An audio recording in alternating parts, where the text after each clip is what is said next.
So, before this video starts, I want to clarify that this is not a hate video against Marvel movies. I'm a huge Marvel fan myself. I love the Sam Raimi Spider-Man movies. Yes, I even like the third movie, although only as something funny to watch. I grew up with Marvel comics and there are many MCU movies that I enjoy.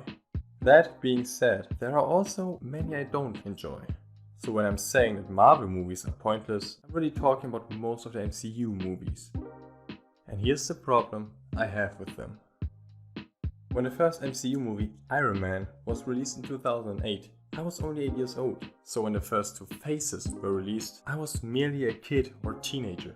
That was the time I was most excited to go to the movies, just to watch a Marvel hero beating up a bad guy on a big screen. But with the end of Phase 2, I began to realize something. I was slowly getting bored by these movies. At that time, I wasn't quite sure why I was feeling this way. So when Phase 3 was beginning, I started to skip some of the movies, like Doctor Strange or Black Panther, because I simply wasn't interested in seeing them anymore. And that was very unusual, especially in the case of Black Panther, because I was a huge Black Panther fan as a kid, and I even owned the first couple of original comics from the 70s.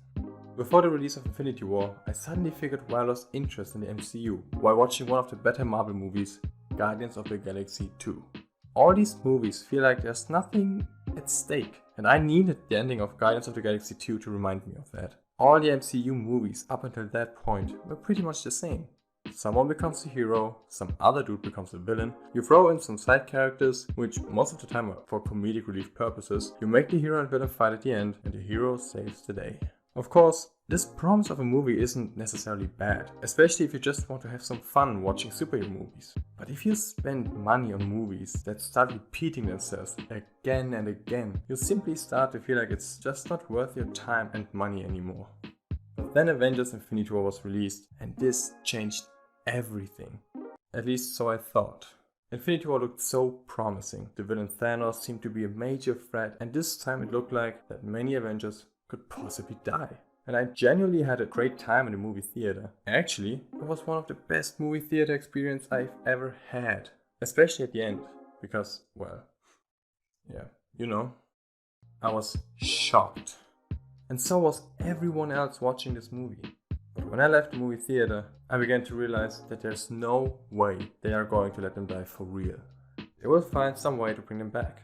I mean, they need that sweet, sweet money.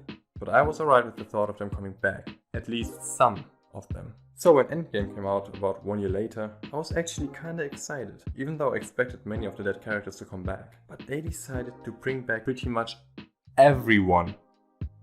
Everyone who got turned to ashes got to live again. But I thought to myself, well, there's no way Gamora, Loki or Vision are going to come back, right?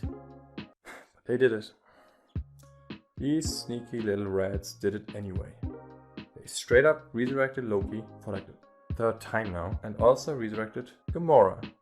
Well, they are technically not the same anymore, because they are the past versions, but come on, you get my point. Well, except for Vision. But oh boy, who knows, maybe he will be resurrected in some other show. But who actually dies in Endgame? Well, Thanos, of course, twice actually, but he's the villain. He was kinda supposed to die. Nebula dies, but just the 2014 version. We still have the 2023 version around. Black Widow dies, and the best scene of the whole movie, at least from my point of view, and of course, my favorite Avenger, Iron Man. Who only died because Robert Downey Jr.'s contract was done. Okay, who knows? Maybe he would have died anyway. The bottom line is that in 22 full-length movies, only 3 major characters died, and Vision. So you're telling me I have to watch over 20 movies so that I can finally see some consequences in this universe? Oh, and by the way, just as a little comparison, for every major hero's death in Endgame, about 6 major characters get resurrected. This is exactly why these movies are starting to bore me, because the next movie, Spider-Man Far From Home, does everything like the movies before Endgame. It takes no risks and nothing of importance is happening during these 2 hours. The only thing that really happens occurs in the first after credit scene. But I won't count this since we haven't seen the outcome yet. And before someone is going to write a comment that there are more important things than just major characters dying, I agree. I absolutely agree with you. There are many ways to show consequences other than getting someone killed, like the loss of an eye, or maybe the loss of a very special item, like, I don't know, a very famous and beloved weapon. And yes, The MCU does exactly that, but just for a little while. Because guess what? Even these things are getting either replaced, fixed, or completely recovered. Although a whole movie was about that exact theme of losing all these things. Oh, speaking of pointless movies,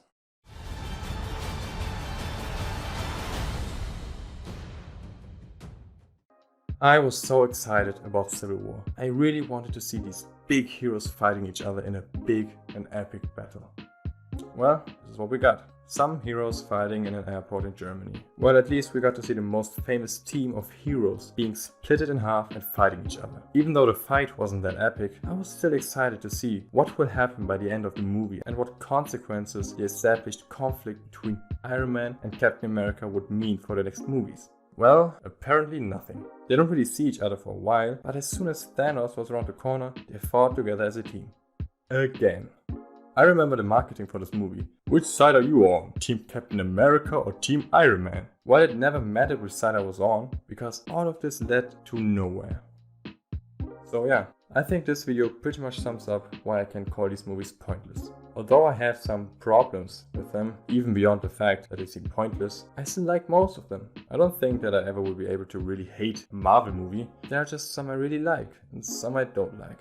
The MCU is just most of the time a nice and fun watch. Not like another franchise I'm a huge fan of, because I really hate that movie.